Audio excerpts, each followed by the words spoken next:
আচ্ছা, তোমাদের ওখানে এখন ওয়েদার কিরকম?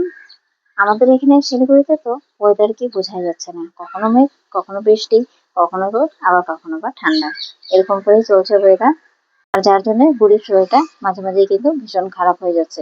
গতকালকে থেকে দেখছি নাকে প্রচন্ড ঘামাচি হয়ে গেছে, তার সাথে কপালেও হয়েছে। খুব একটা বেশি গরম পড়লেই বুড়ির নাকে প্রচুর পরিমাণে ঘামাচি হয়েছে। সারা শরীরে কোনো কিছু হয় না, কিন্তু নাকের উপরটা বুড়ির একদম দেখা যায় না। সকালে ঘুম থেকে উঠে দেখছি বেশ অনেকটাই বড় বড় হয়ে গেছে ঘামাচিগুলো।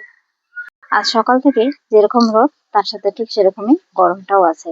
সেই জন্য সকালবেলায় গুড়িতে চুলগুলোকে উপরে তুলে দিলাম, যে না একটুখানি আরাম পাবে। হচ্ছে মঙ্গলবার, বুড়ি স্কুলে যাবে, গতকালকেও গিয়েছিল। মাঝখানে বেশ কিছুদিন ভালোভাবে অ্যাবসেন্ট হয়েছে, সেই জন্য এখন চেষ্টা করছি রেগুলার স্কুলে পাঠানোর। সকালে উঠে ঘরগুলোকে একটু ঠিক করে নিচ্ছি। আর এই ক্লেতে দেখো জিনিসগুলো বুড়ি বানিয়েছে। গতকালকে টিউশন থেকে আসার সময় এক প্যাকেট ক্লে নিয়ে আসছিল। সেই ক্লেটা নিয়ে রাত 10টা সাড়ে 10টা পর্যন্ত খেললো। বেশ অনেক কিছুই বানিয়েছে, ভাবলাম তোমাদের সাথে পরে শেয়ার করবো। তো সেই সব জিনিসগুলোকেই সুন্দর করে গুছিয়ে রাখছিলাম। বুড়ি বললো যে না, এইসব জিনিসগুলোকে সুন্দর করে সাজিয়ে রাখো। আর ওই ক্লেটাই কিছু বেঁচে গেছিল, আর সকাল সকাল দেখো বসে পড়েছে ক্লে নিয়ে কিছু বানানোর জন্য। বুড়ির বসে থাকার কাজে দেখি বেশ আমার মতনই অনেকটাই পছন্দ। আমার যেরকম বসে থাকার কাজ ভালো লাগে, বুড়িরও দেখি অনেকটা সেরকম। বুড়ি এক জায়গায় বসে থেকে অনেকক্ষণ খেলতে পারে। বলা যায় যে না, সারাদিন হয়তো ঘরে থেকেই ওর কেটে যায়। সারাদিন ও একাই থাকে, আর একাই কিন্তু খেলে। আর বুড়ির বেশিরভাগ সময় কিন্তু বিছানার উপরেই কেটে যায়। বুড়ির ছোট থেকেই অভ্যাস বিছানার উপরে সব খেলনা নিয়ে বিছানার উপরেই খেলবে। তো এই যে দেখো নাকের অবস্থাটা কিন্তু একদম খারাপ হয়ে গেছে। তো ভাবলাম যে না, একটু সুথল লাগিয়ে দিই। বর্তমানে সুথল আর হচ্ছে পাউডার দিয়েই চলছে। এখন জানি না এটা কবে কমবে। আর নাকটা দেখো এরকম করে সুতল দিচ্ছে। নাকটা তো এমনিই বুচি, মনে হচ্ছে যে না আরো বুচি হয়ে যাবে নাকটা। চলো, ঘুড়ি তো এদিকে ফ্রেশ হয়ে গেছে কমপ্লিট, এবার স্কুলের রুটিনটা গুছিয়ে দেওয়া যাক। আজ হচ্ছে মঙ্গলবার, তো মঙ্গলবারের বইগুলো সব গুছিয়ে দিচ্ছি। কুড়িদের ডেলি 3টা করে সাবজেক্ট হয়। স্কুলের বইটা গুছিয়ে দিয়ে এখন বসেছি টিউশনের হোমওয়ার্ক গুলো করার জন্য। গতকালকে রাতে করেনি বুড়ি, যদিও রাতে ভীষণ কম পড়তে বসে। বুড়ি রাতে পড়তে বসা, সন্ধ্যার সময় পড়তে বসা, এইসব কিন্তু বুড়ির রুটিনে বলা চলে একদমই নেই। বুড়ি সন্ধ্যার সময় পড়তে বা রাত্রে পড়তে একদমই ভালো পায় না। হ্যাঁ, ওকে সকালে পড়তে দাও, দুপুরে পড়তে দাও, বা 4টা পর্যন্ত পড়াশোনা করতে দাও, তখন কিন্তু একদম ঠিক। কোনো বায়না না করেই বুড়ি হয়তো বই নিয়ে বসে পড়বে পড়ার জন্য।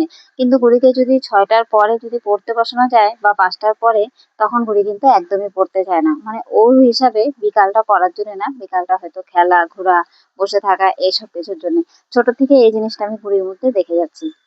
বুড়ি যেহেতু সকালের দিকে পড়তে বসে, আবার দুপুরের দিকেও বসলে পরে বসে, সেই জন্য ওকে আমিও আর জোর করি না যে না, রাতেও তোমাকে পড়তে বসতেই হবে। আর বুড়ি যখন বড় হবে, পড়ার চাপ যখন বেশি হবে, তখন ও নিজেই বুঝবে যে না, রাত্রেবেলা পড়তে বসতে হয়। তো যাই হোক, এদিকে বুড়িকে আজকে টিফিনে দিয়েছিলাম সুজি। দুধ দিয়ে সুজি বানিয়ে দিয়েছিলাম, আর তার সাথে দিয়েছিলাম আপেল আর কিছু শশা। যদিও আমি জানি যে বুড়ি শশাটা খাবে না, বুড়ি এখনো শশা খাওয়া শেখেনি। বুড়ি একদমই শশা খেতে পারে না। এদিকে মাছও নিয়ে নেওয়া হয়েছিল। আজ হবে হচ্ছে ছোট মাছ।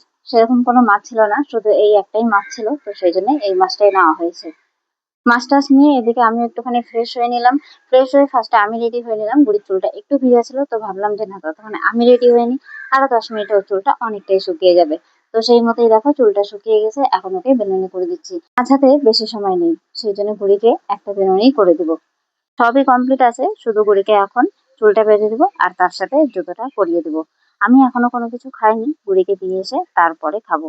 আজকে একটু দেরি হয়ে গেছে, কেন কি পড়াতে অনেকটাই সময় লেগে গেছে। সবকিছুই কেমন জানি একটা নেশার মতো। বুড়িকে যখন পড়তে বসাই, তখন মনে হয় যে না, আরো 2 মিনিট, আরো 2 মিনিট, আরো 2 মিনিট, এরকম করে কিন্তু অনেকটাই লেট হয়ে যায়।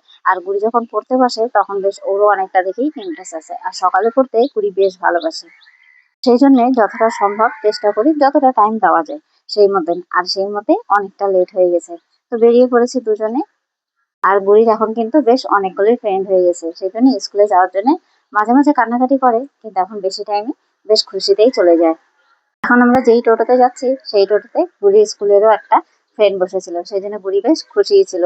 কিন্তু সবাইকে তো আর ভিডিওতে দেখানো যায় না, কেন কি সবাই পছন্দ করে না, সেই জন্য বুড়ির এই ফ্রেন্ডটাকে আর শেয়ার করতে পারলাম না তোমাদের সাথে। সকালেই বেশ রোদ ছিল, আর সেরকম গরম ছিল। আর বুড়িকে দেখো স্কুলে দিয়ে আবার যখন টোটোতে উঠছি, তখন দেখছি যে না, বৃষ্টি শুরু হয়ে গেছে। তো বাড়িতে চলে আসি, বাড়িতে এসে আগে শান্তিতে খেয়ে নিলাম চাটা। কেন কি চাটা আমি তাড়াতাড়ি খেতে পারি না, চাটা মনে হয় যে না, একটু শান্তিতে একটু আরাম করে বসে খাই। আর সেই আরাম করে চা খাওয়ার জন্য আরো 10 মিনিট আমার লেট হয়ে যায়। তো যাই হোক, এদিকে মাছগুলো ধুয়ে নিলাম। এটা হচ্ছে তিল কাটা মাছ, আমরা তো এই নামেই চিনি, তোমরা কি নামে চিনো সেটা কমেন্টে জানিও। মাছগুলো ধুয়ে নিয়েছিলাম লবণ দিয়ে। কেন জানি না ছোট মাছ আমার লবণ দিয়ে না ধুলে একদম ভালোই লাগে না, সেই জন্য যে কোনো ছোট মাছ আমি লবণ দিয়ে ভালো করে পরিষ্কার করে নিই। মাছটা তো ধোয়া হয়ে গেছে, মাছ ধুয়ে কিছু জামা কাপড় ছিল সেগুলোকেও ভিজিয়ে দিলাম। আর তারপরে চলে আসছি রান্নাঘরে। এদিকে কিছু সবজি কেটে নিয়েছিলাম আর তার সাথে কেটে নিয়েছিলাম আলু আর পটল ভাজা। এরকম করে পটল আলু দিয়ে ভাজা করলে আমার কিন্তু বেশ ভালো লাগে। আর এই ভাজাটা আগে করে নেওয়া হয়েছে, তার কারণ হচ্ছে এই যেখানে পান্তা ভাত ছিল তো সেই ভাতটা দিয়ে খাবো, এই জন্য এই ভাজাটা আগে করলাম, যে না এই ভাজাটা আগে করে খেয়ে নি ভাতটা, তারপরে বাকি রান্নাগুলো হয়ে যাবে। আর কাজ করতে করতে এতটা হাঁপিয়ে গেছি কি বলবো। ওরকম করে কোনো রকমে খেয়ে নিলাম, কেন কি না বসাতে যাবে না, আবার যেতে হবে বুড়িকে নিতে। সেই জন্য ভীষণ তাড়াতাড়ি কাজগুলো করলাম, মানে যতটা সম্ভব হয়, একদম বলা চলে বন্দে ভারত এক্সপ্রেসের মতন। তো এদিকে দেখো মাছের চচ্চড়িটাও কিন্তু হয়েই আছে। আর আজকে এটা হবে মাখা মাখা ঝোল, আর তার সাথে হবে মসুরির ডাল।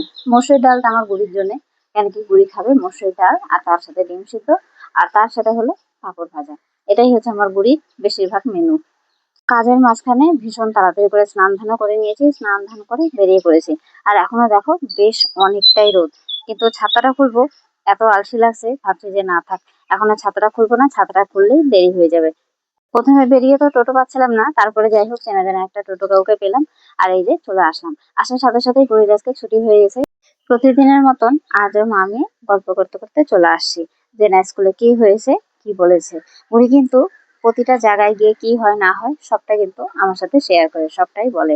আর বাড়িতে আসার সাথে সাথেই দেখছি যে আকাশটা এরকম কালো মেঘে ভরে গেছে। ভালোই হয়েছে ছুটিটা তাড়াতাড়ি দিয়ে দিয়েছে, না তো হয়তো কাক ভেজা হয়ে বাড়ি আসতে হতো। আর বাড়ি আসার পরেই দেখো শুরু হয়ে গেছে মুষলধারে বৃষ্টি।